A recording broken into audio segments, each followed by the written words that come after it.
की जो वनस्पतियां हैं जिनको आप खरपतवार समझ रहे हो, क्या वो वास्तव में वनस्पतियां नहीं है? क्या वो आपके लिए यूजफुल नहीं है? 100% है। लैक ऑफ नॉलेज, हमें ज्ञान नहीं है कि वो कहाँ बिकती है और उसकी प्राइस क्या है और किस शेप में बिकती है और कौन खरीददार है।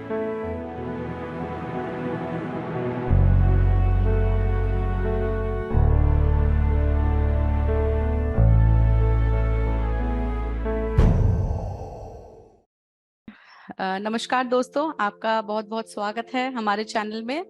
तो आज हमारे साथ है राकेश चौधरी जी, काम कर रहे हैं मेडिसिनल प्लांट्स के ऊपर, और जिन्होंने भारत सरकार के जो मेडिसिनल प्लांट्स की मंत्रालय है उन पे भी अपना राय दे चुके हैं वो। सर, बहुत बहुत स्वागत है आपका हमारे चैनल में सर। नमस्कार। और कुछ अपने बारे में बताइए पहले तो। मैं राकेश चौधरी, मेरा गांव का नाम है राजपुरा, तहसील कुचामन सिटी, जिला नागौर, राजस्थान का रहने वाला हूं। और मैं एक किसान परिवार से बिलोंग करता हूं। आज भी मैं खेती करता हूं, लेकिन मैंने अपने आप को किसानी तक सीमित नहीं रखा। मैंने अपग्रेड अपने आप को करते रहा और फिर मैं ट्रेडर से फिर मैन्युफैक्चरर और मार्केटिंग, ये सारे सेक्टर में मैंने काम किया है। मेरा जो डोमेन है वो मेडिसिनल प्लांट है। मैं औषधीय पौधों की खेती करना, उनका कलेक्शन करना और उनको मार्केट तक पहुंचाना, ये मैं काम कर रहा हूँ। मेरा एक ही लक्ष्य है, ये जो मेडिसिनल प्लांट सेक्टर है जो अनऑर्गेनाइज्ड है और अनसर्टेनिटीज में है, इसको सर्टेनिटी में और ऑर्गेनाइज्ड वे से इसको मैं एक स्ट्रक्चर में पूरे देश भर की मार्केट को खड़ा कर पाऊँ, ये मेरा लक्ष्य है। जी जी। तो दोस्तों, आज हम पूरे विस्तार से जानेंगे मेडिसिनल प्लांटिंग के बारे में राकेश जी से। तो राकेश जी, सबसे पहले तो आप ये बताइए कि हाँ, अनऑर्गेनाइज्ड सेक्टर है, हर क्षेत्र में प्रॉब्लम्स होती है, बट आपने मेडिसिनल प्लांटिंग ही क्यों चूज किया? मेडिसिनल प्लांट मैंने इसलिए चूज किया क्योंकि एक तो मैं जब भी गाँव में खेतों में घूमता देखता था कि केवल एक प्लांट, दो प्लांट, तीन प्लांट जो हम खेतों में उगाते हैं, उसके अलावा बाकी जो हर्ब्स है जिनको वेस्ट ही समझा जाता था, जिनका कोई उपयोग नहीं किसान भाई कर पाते थे, तो मुझे ये अट्रैक्ट करता था। और दूसरा, फिर जैसे ही मैंने अपनी हाई स्कूल के बाद जब मैं कॉलेज में गया जयपुर, तो मुझे वहाँ पे मेडिसिन प्लांट बोर्ड के टच में आने का सौभाग्य मिला और मैंने वहाँ की ट्रेनिंग ली। और मेरे अंदर एक जज्बा था कि मुझे कुछ अलग करना है ट्रेडिशनल के अलावा। और तब मेडिसिनल प्लांट कॉन्ट्रेक्चुअल फार्मिंग के तहत प्रमोट कर रहे थे, मेडिसिन प्लांट को लगाने के लिए किसानों को अच्छी खासी सब्सिडी भी दे रहे थे। तो मेरे लिए वो सबसे राइट टाइम था इसमें एंटर करने का, क्योंकि कोई कंपटीटर भी नहीं था और ना ही इस सेक्टर में कोई आगे हमें मेडिसिन प्लांट बोर्ड के अधिकारियों के अलावा प्राइवेट सेक्टर में कोई बंदा भी नहीं था या कोई कंपनी ऐसी नहीं थी जो हमें गाइड कर सकती। बट फिर भी हमने इन चैलेंजेस को स्वीकार किया और इस काम को शुरू किया अपनी नैतिक जिम्मेदारी मानते हुए। Definitely definitely. तो चैलेंजेस तो रहे ही होंगे, प्लीज उस पे थोड़ा फोकस कीजिए। आप बताइए क्या चैलेंजेस रही थी इनिशियली जब आपने ये शुरू किया या सोचा मैं करूंगा? सबसे बड़ा चैलेंज तो ये था कि मैं किसान परिवार से था, तो मेरे लिए ये सोचना ही गुनाह था कि मैं कुछ अलग लीग से हटके करूं। ये बट बहुत फिर भी बड़ी बात होती है, आपने कहा कि ये गुनाह है। बिल्कुल। कभी कभी चीजें थोड़ा हटके करने पे सबसे पहले तो चैलेंज वहीं पे आ जाती है, राइट, एक्सेप्टेंस। जी। फाइनेंशियली हम लोग स्ट्रांग नहीं होते हैं ना, परिवार हम्म। हमारे बहुत ही कमजोर स्थिति में होते हैं, किसान परिवार, मध्यम परिवार, आप जानते हैं। तो उस कंडीशन में फिर भी मैंने उसको स्वीकार किया, घर वालों का सपोर्ट रहा। और सबसे बड़ा चैलेंज जो मुझे मिला वो ये मिला कि मैंने जो क्रॉप सेलेक्ट की थी वो मेरे जलवायु के अनुसार नहीं थी, जो मेरे लिए सबसे बड़ा टास्क रहा। अच्छा। मैंने सब्सिडी प्राप्त की बोर्ड से, 90,000 रुपए मेरे पिताजी को सब्सिडी मिली थी, फर्स्ट इंस्टॉलमेंट। वो 90,000 के साथ में हमने लगभग 3, 3.5, 4 लाख रुपए अपनी जेब से और खर्च कर दिया। और वो सारे के सारे जो पैसे हैं वो हमारे गर्त में चले गए, बर्बाद हो गए। कारण रहा कि हमने एक गलत फसल का चयन किया था। लोगों ने मजाक बनाई कि ये नई फसल करने वाला बंदा आया है, देखो ये फेल हो गया और ये कुछ नहीं कर पाया, इसने बर्बाद कर दिया अपने पिताजी को। गवर्नमेंट के पैसे जो लिए थे वो भी खत्म हो गए थे। लेकिन मैंने समझा कि मैंने गलती कहाँ की। मैंने जो प्लांट्स आइडेंटिफाई किए थे वो प्लांट क्या वास्तव में कहीं नहीं हो रहे या मेरे यहाँ नहीं हो रहे। तो मुझे समझ में आया कि मैंने जो प्लांट्स चूज किए थे वो मेरी जलवायु के नहीं थे, तो यहाँ पे बेटर क्या हो सकता है, उन फसलों का चयन करना चाहिए। पहला चैलेंज ये था। तो मैंने दूसरे साल अपने आप को इमीडिएटली उन फसलों में कन्वर्ट किया जो मेरे ही जलवायु में बेटर हो सकती है। तो सर हमारे जो किसान भाई हैं जो मेडिसिनल प्लांट पे सच में दिलचस्पी रखते हैं या सोच रहे हैं कि उस पे अपना क्रॉपिंग या फार्मिंग पे ध्यान दे, तो उनके लिए एक तो ये पॉइंट तो डेफिनेटली हो गया कि कौन सा जलवायु स्विटेबल है। इसके अलावा और किस चीज पे वो ध्यान दे ताकि अगर वो इंटरेस्ट रखते हैं तो इस पे फार्मिंग कर सकते हैं, प्लीज बताएं। किसान भाइयों को मैं जितना मेरा 20 साल की जर्नी है उससे जो मैंने अनुभव प्राप्त किया, मैं इतना बताना चाहूंगा कि आप चाहे किसी भी स्टेट से बिलोंग कर रहे हो या किसी डिस्ट्रिक्ट से बिलोंग कर रहे हो, वो कोई मैटर नहीं करता। आपकी जलवायु में कोई न कोई हर्फ जरूर होती ही है। किसान भाइयों को अगर औषधि खेती करनी है तो वो तीन बातों का विशेष ध्यान रखिए। ये खेती 3 स्टेप में है। पहला, आपको वो फसलों का चयन करना है जो आपकी मिट्टी, जलवायु और आपके पानी के अकॉर्डिंग सुटेबल है। क्रॉप सिलेक्शन होना चाहिए। सेकंड है, जो क्रॉप आपने सिलेक्ट की है उस क्रॉप का क्वालिटी प्लांटिंग मटेरियल, और उस क्वालिटी प्लांटिंग मटेरियल की इनपुट मतलब परचेज कॉस्ट जो आप प्राइस में खरीद रहे हैं वो भी बहुत महत्वपूर्ण है कि वो कीमत कम से कम हो और उसको लगाने की विधि आपको मालूम हो। आपको उसकी ट्रेनिंग जरूर ले लेनी चाहिए। ये सेकंड स्टेप है। और तीसरा है, जब प्रोडक्शन हो जाता है तो उसको मार्केट में बेचना, ये सबसे बड़ा टास्क है। तो मार्केट लिंकेज, इन तीनों बातों का विशेष ध्यान रखते हुए आपको औषधि खेती में आगे बढ़ना चाहिए। तो ओवरऑल इंडिया में, इंडिया की बात करें हम लोग, तो कोई पर्टिकुलर ऐसे प्लांट का फार्मिंग है कि ये ज्यादा अच्छे से होता है इंडिया में, कोई उनका, या तो फिर सिर्फ उनको जगह देखते हुए, जलवायु देखते हुए ही डिसाइड करना चाहिए, या तो फिर किसी पर्टिकुलर मेडिकल प्लांट जिसकी डिमांड ज्यादा हो, इसके बारे में कुछ बताइए। जी, बहुत सही सवाल आपने पूछा है ma'am. Ministry of Ayush, government of India के पास जो डाटाबेस है उसके अकॉर्डिंग अगर अपन देखें तो आज की टाइम में मोर देन 1800 प्लांट्स का ट्रेड हो रहा है इंडिया में दवा निर्माण। तो वो कंपनियां चाहे फार्मास्यूटिकल हो, न्यूट्रास्यूटिकल हो, कॉस्मेस्यूटिकल हो या कोई फार्मेसी हो जो दवा निर्माण करती, इन सभी में मिलाकर के करीबन 1800 से प्लस ऐसे प्लांट्स हैं जो हमारे आसपास में हमारे भारतवर्ष की जलवायु में उगते हैं। केवल एक पर्टिकुलर एक जलवायु क्षेत्र में कुछ स्पीशीज लगा करके हम फार्मेसियों की डिमांड पूरी नहीं कर सकते। तो इसके लिए हमें कंबाइंडली सभी जगह पर पूरे भारत में उन प्लांट्स को उगा करके या उनका कलेक्शन करके और आपूर्ति की जा सकती है। जो 1800 प्लांट मैंने बताए हैं इसमें से अधिकांश प्लांट, लगभग 70% ऐसे पौधे हैं जिनकी खेती करने की आवश्यकता नहीं है। उनको कलेक्शन करते समय विशेष ध्यान रखें कि सस्टेनेबल हार्वेस्टिंग हो और ट्रेसेबिलिटी के साथ में और ऑथेंटिक डॉक्यूमेंटेशन के साथ में हमें इसको कलेक्ट करना है। बायोडाइवर्सिटी का विशेष ध्यान रखना है। इनको ध्यान रखते हुए हमें कलेक्शन करना है। बाकी जो 30% स्पीशीज जो अब एंडेंजर्ड हो चुकी है, जो रेड डाटा में आ चुकी है, जिनको अब खेतों में लगाना आवश्यक हो गया है, उन प्लांट्स को आपको खेतों में लगाना चाहिए।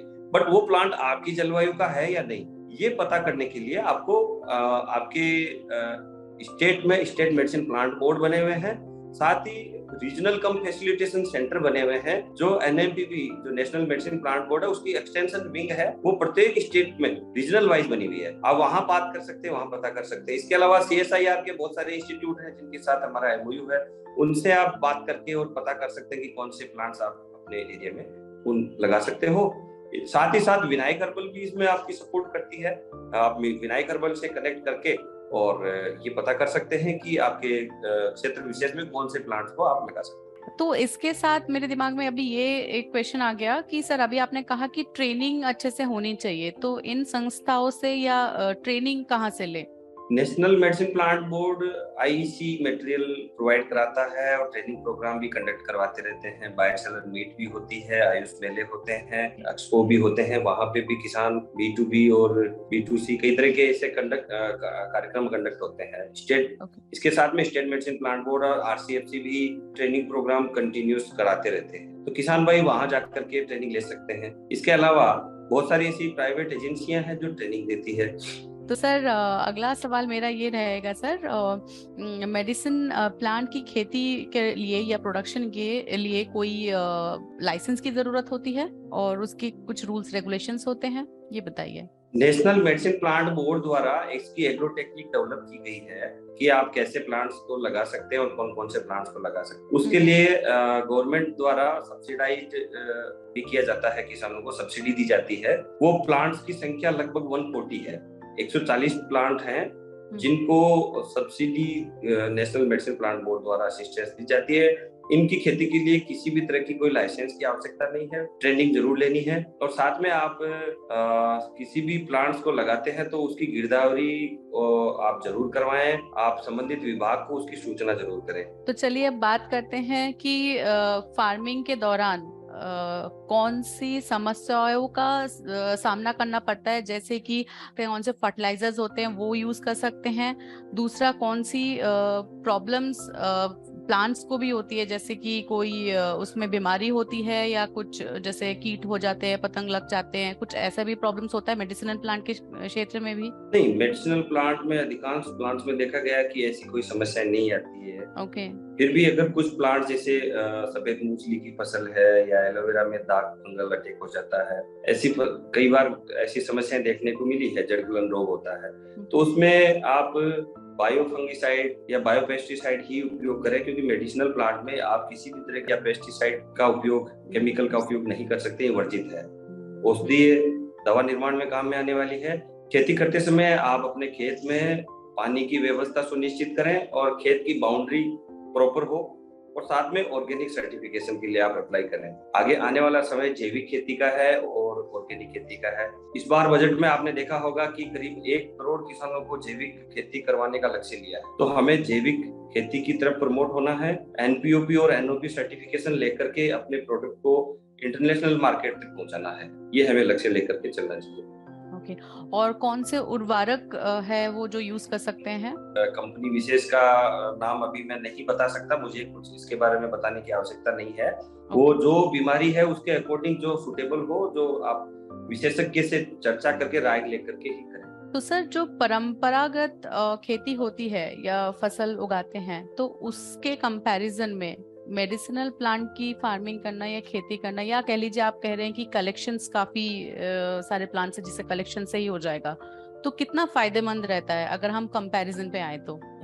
किसान की आमदनी के 3 ही स्रोत हैं जो मैंने देखे हैं, मैंने अनुभव किए हैं। पहला है बोटानिकल्स, मीन्स वो वनस्पतियां जो किसान के आसपास में, जिनसे उसका खेत घिरा हुआ है, उसके आसपास के खेतों में या फील्ड में उगते हैं।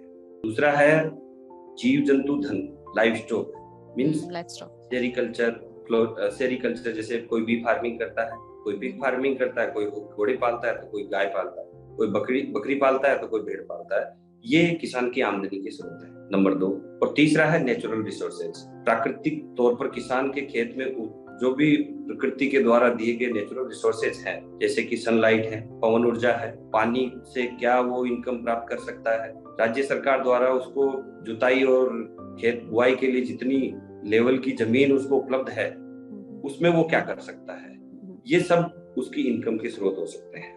अब बात आती है पहले सेगमेंट की कि वनस्पति धन। तो वनस्पति में किसान, चाहे वो किसी भी केरला का हो या आसाम का हो, बंगाल का हो या राजस्थान का, मैं सबके लिए बोलता हूँ, किसान भाइयों आप ये जरा देखिए कि आपने अपनी वनस्पतियों से कितनी आमदनी अब तक कमाई है। आप खेत में पेड़ी उगाते हो, गेहूं उगाते हो, बाजरा, मक्का, इसके साथ में आपने फ्रूट प्लांटेशन कर लिया, मान लीजिए आपने गन्ना उगाया या आपने टमाटर उगाया या पोटैटो उगाया, वो सभी प्लांट्स वनस्पतियां ही तो है। इनके साथ में दूसरी जो वनस्पतियां हैं जिनको आप खरपतवार समझ रहे हो, क्या वो वास्तव में वनस्पतियां नहीं है? क्या वो आपके लिए यूजफुल नहीं है? 100% है। लैक ऑफ नॉलेज, हमें ज्ञान नहीं है कि वो कहाँ बिकती है और उसकी प्राइस क्या है और किस शेप में बिकती है और कौन खरीदता है। इस कारण से हम उसको अनभिज्ञता में वीड शब्द का उपयोग करके और उसको नष्ट कर देते हैं। ये गलत है। तो कहने का मेरा तात्पर्य ये है कि जो वनस्पति धन है, जो हमारी इनकम का सोर्स है, उसमें से हम मात्र 5% से 10% उपयोग कर रहे हैं। अगर इस ग्राफ को बढ़ा दिया जाए तो किसान की इनकम 2 गुना नहीं 4 गुना की जा सकती। मेडिसिनल प्लांटिंग या फार्मिंग अभी तो डेफिनेटली सरकार भी बहुत बढ़ावा दे रही है, तो इन फ्यूचर में इसका स्कोप कितना है, या फिर आयुर्वेदिक सेक्टर में इसका स्कोप कितना बढ़ रहा है, और क्या फ्यूचर है इसका, इस पे थोड़ा सा रोशनी डालिए। जब से मिनिस्ट्री ऑफ आयुष ने अपना काम शुरू किया है वर्ष 2014 से जी, तब से लेकर के अब तक इसका ग्राफ बहुत गति से बढ़ा है। जिस तरह से आयुर्वेद और योग को स्थापित किया गया है, आज पूरी दुनिया इसका लोहा मान रही है। कोविड काल के बाद तो ये अब बताने की शायद जरूरत ही ना है कि मेडिसिनल प्लांट्स या आयुर्वेदा की कितनी क्या जरूरत है। वो देश जो आज तक हमारे इस टेक्नोलॉजी को या हमारे इस पैकेज ऑफ प्रैक्टिस को नहीं अडॉप्ट कर रहे थे, आज वो सबसे अग्रिम पंक्ति में खड़े दिखाई दे रहे हैं। एक्सपोर्ट का अगर अपन डाटा उठा करके देखें तो पिछले 3 सालों में एकाएक बहुत बड़ी ग्रोथ इसमें हुई है। अभी रिसेंटली आपने ये खबर भी सुनी होगी, देखी होगी कि WHO ने अपना आयुष का एक्सटेंशन विंग हमारे यहाँ जामनगर गुजरात में स्थापित करने का कार्य शुरू कर दिया है। तो दुनिया हमारी तरफ देख रही है।